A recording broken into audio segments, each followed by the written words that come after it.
Hey everyone, and welcome back to the channel. So in today's video, we're going to go over a buyer's guide for the BMW M4. I've borrowed this from 704 Exotics. Take a look at their website. They're always getting in some very cool inventory. That link is down in the description.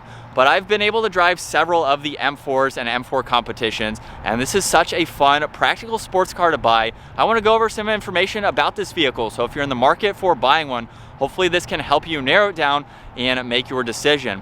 Now I want to start off with when the BMW was first introduced. 2014 is the first model year that BMW went to the M4. Before that, they had them as an M3. So it was the M3 as a coupe or convertible. In 2014, they decided to rebrand it as the M4 and only offer it in a convertible and a coupe as well. And the code names for the coupe and the convertible were F82 and F83. So F82 was the coupe, F83 was the convertible. Now I also did a full comparison video with the second generation and the first generation. So if you want to take a look at that video, I will have that down in the description below. Definitely two very different M4s to be able to drive and check out. But for the first generation, it was powered by the S55B30. This is a 3-liter inline 6-cylinder turbocharged engine with 425 horsepower, 406 pound-feet of torque. Now, interestingly enough, for the first generation, the power band for those figures wasn't just the highest RPM. So that was actually rated through an RPM range. For the horsepower, that was between 5,500 and 7,300 RPM. And for the torque, between 1,850 to 5,500 RPM. So you had all of that power between those RPM ranges. So that way, if you're doing some spirited performance driving, you had a lot of power and a lot of torque, even down at a low RPM range. Now you could get the 6-speed manual transmission or the 7-speed dual clutch transmission. And this was also the first time that BMW offered electric power steering for this M version. So the M3 previously to it did not offer that. The M4 in 2014 had the power steering. And then for the convertible as well, it was a 3-piece folding hardtop. For the second generation, they actually have a soft top now, which I did do a review on as well. So if you want to see an M4 comp convertible, check that out too. And for the first generation as well, there were a lot of different special editions that you could go with. There was the M4 competition, as well as the M4 GTS. There was a Champion edition, a CS, the Yaray edition, as well as the M Heritage. And all of these had a lot of carbon fiber options that you could also spec them with too. So just depending on how you wanted your specialty first gen M4, you had a lot of different ways that you could configure it. And so now we move on to the second generation BMW M4, which started in 2020 until the current year, 2024. You can get this in a coupe or a convertible, like I mentioned earlier. You can also get the base model or the competition. So the base model is going to offer you rear-wheel drive. The competition is going to offer you all-wheel drive. You can also only get the 6-speed manual in the base, and then you get the 8-speed M Steptronic automatic for the competition. This still utilizes the same 3-liter inline twin-power turbo 6-cylinder engine. However, it's rated at 523 horsepower, 479 pound-feet of torque. So a huge increase over the first generation. And just like the first generation, the second gen M4 has a lot of special editions that you can go with. The first one, not sure how you pronounce this, but it's Keith. There's only 150 of those that were made. There's the CSL, which I have done a full review on. There's the M50 Yaray, so that's celebrating 50 years for the M Sport division for BMW. There's a DTM, GT4, and GT3. I believe all of those are track-focused race cars, not street legal, but something that you could potentially buy if you're doing a lot of track-focused driving. And with that being said, let's go over all of the MSRPs now for the BMW M4s. We're going to be starting and talking about the second generation M4. So you have a base coupe, starts around $79,000. There's also the M Comp at $83,000. There's the M Comp X Drive, which is $88,000, and then the competition convertible is $95,000. So you have a huge price range there depending on what you would like out of your vehicle. The convertible only comes on the competition, so you can't get a base convertible. Interesting to see that, but you're basically spending $80,000 to $100,000 depending on how you spec your M4. So let's move on now to pricing for the M4s on the used market. So I want to start off with the first generation BMW M4s. I was looking at the first year model, so 2014, as well as 2015s too, just to see the earlier models and additions. I was finding them between $30,000 and $40,000, but that was with well over 50,000 miles on them. Some of them broke 100,000 miles for those price range. Now, when they were brand new, they were around $65,000. So retaining more than 50% of their value with that many miles on them is very, very impressive to see. That means that for that specific BMW, for the M4, they're holding their value very well. I know a lot of people see the depreciation on some of the BMW models, and not all of them are going to retain that value. It just depends on the model that you're going for, and that can also be true for other brands and other manufacturers as well.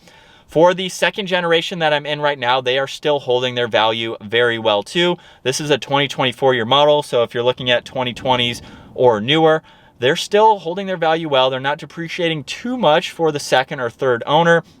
But if you are the second or third owner, you will save a little bit of money, of course, not buying brand new. So based on the first gens and what I was able to find, for the second gens, maybe that will be the same. So you may not lose all that money if you're looking to keep this vehicle long term. A lot of people only own them for a few years. So even if you own it for a few years, you're really not going to lose all that much, aside from possibly being the first owner, unless you get some specialty models that might increase in value over time. Now, let's talk about any recalls or issues with the BMW M4 in general. So what I was able to find with some research through this, for the 2014 and 2015 year model, that was the only model year that I found any issues with for the first generation. And what I found quoted, possible faulty retracting seatbelt and potential issues with the power steering. Like I mentioned earlier, power steering was first introduced in those models, so that could have been something. There may have been a kink or a potential issue like I found, but that was it, a possible and a potential. I couldn't find any other recalls. If you own a first gen,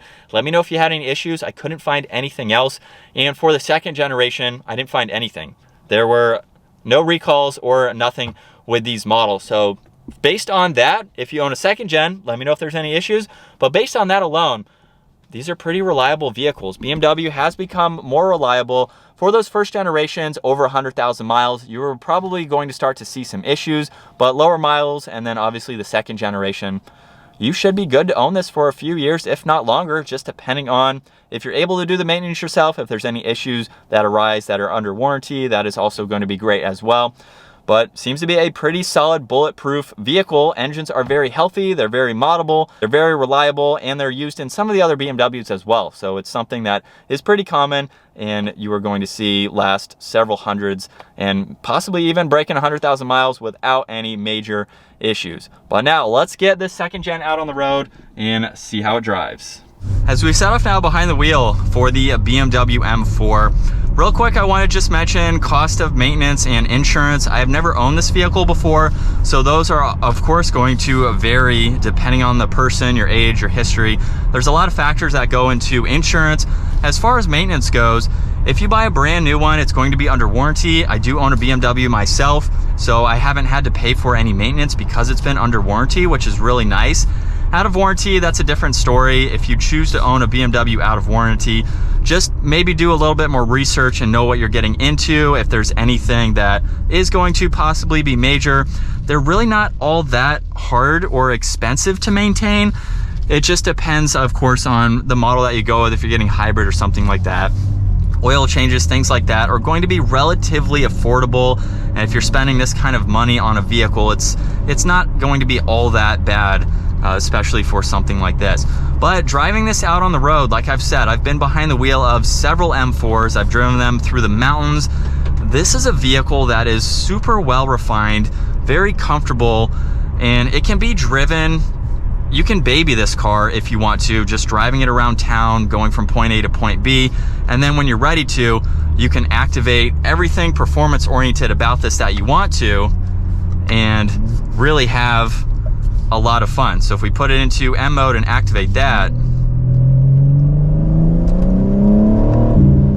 it really livens up and becomes a much different car. So I like the blend that this vehicle offers you as a GT style car and as a track weapon. It's also very practical too. So if you're in the market for a sports car, but maybe you have kids or maybe you have that extra person every now and then, The backseat space is practical for that. You're not going to be going on a 4-hour road trip with people in the back, but around town or something, it definitely gives you that added practicality. And being able to fold the seats down, you can put in larger items. So that way, it is a lot more practical if it's your only vehicle. So it's definitely something that would be great as an only vehicle with what it has available. And handling is also well. I know I'm just going in a circle here, but through the mountains, it's just a phenomenal vehicle to drive. You can really open this up. And if you just want the refinements of a luxury vehicle, you're getting a sports car with that power and those characteristics, but you're also getting a luxury focused vehicle. We have a beautiful interior with all of these materials, and you can spec it the way that you'd like to. Carbon fiber is an option here, so there's different things that you can go with just depending on your budget and what you're looking to get. So I think it's a fantastic vehicle if you want a luxury focused vehicle that also has that performance and the refinements to it. And there's a lot of tuning potential for the M4 as well. So if you're looking to do some modifications, there's a huge platform with this vehicle and what you are able to do. But if you want to see some more details, definitely take a look at all of the review videos we've made on the M4, as well as taking it to the mountains to experience how it truly drives in a performance setting. But hopefully you enjoyed today's buyer's guide on the M4. If you have any other questions, let me know. If you own an M4, chime in. Did I miss anything? And what are your thoughts with your ownership experience with either first or second gen M4? If you enjoyed today's video, give it a huge thumbs up. Consider smashing that subscribe button so you don't miss out on our daily uploads. And I will see you all in the next video.